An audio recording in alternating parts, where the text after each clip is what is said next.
My name is Jim Jarosz. I'm at Cedar Rapids, Nebraska, which again is in northeast Nebraska. And in 1970, my wife and I moved from Columbus, Nebraska, back to Cedar Rapids, which is where I grew up on a farm west of town here a ways. But we needed a place to live, and in this area there was 5 acres for sale with a home, so we bought it. And so through the years, I started selling lots. Also through the years, we still own 1 acre right in this area, and so you got to pay tax. So I've tried to keep it productive in alfalfa through the years, and I guess it just amazes me. This field we're standing in here has been to alfalfa for since 1972. In 1989, the stand was getting pretty thin, so I went in with an airway aerator. Which is basically has spiked teeth on it, and it aerates the soil if you're using it for aerating soil. And you can put it in a more aggressive mode and tear the soil up. So that's what I use to come in on this acre of ground and just kind of loosen it up. And we reseeded with a common alfalfa seed, which is harvested. In fact, the neighbor over here to the north of me is the one. He sells alfalfa seeds that he harvests off of farms in the area. So we seeded it, and what we seeded took hold.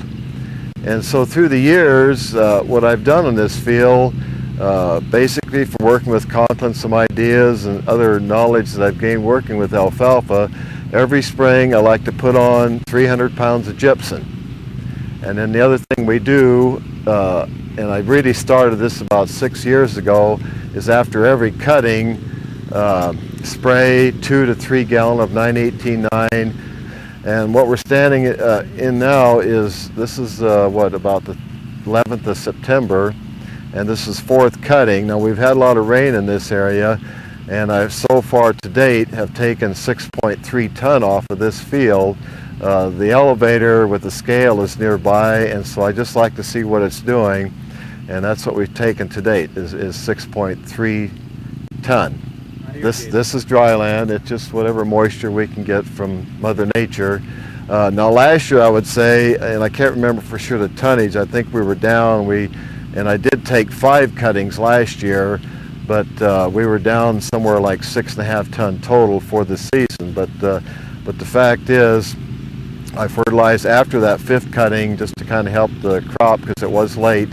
And so this year, this particular field, again, we're at 6.3. We're going to cut this 4th cutting. I'd like to have it cut already, but weather kept us from doing that.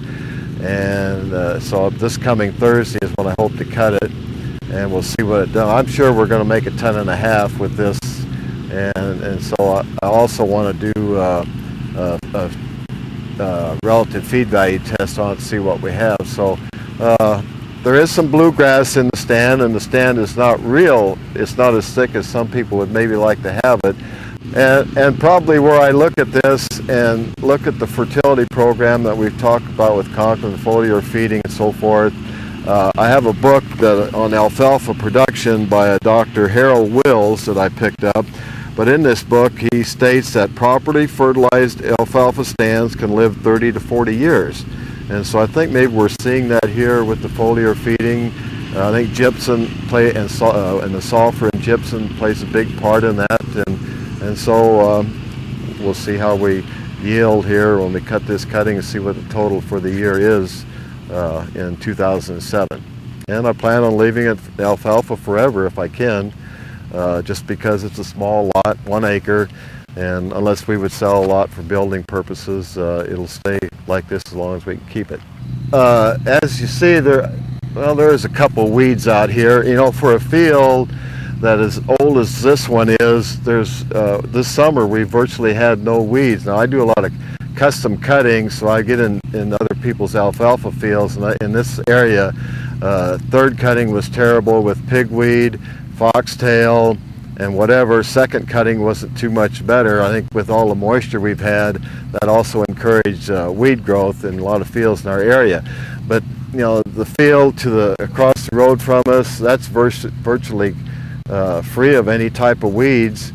And I think that's coming on the 4th year for that field.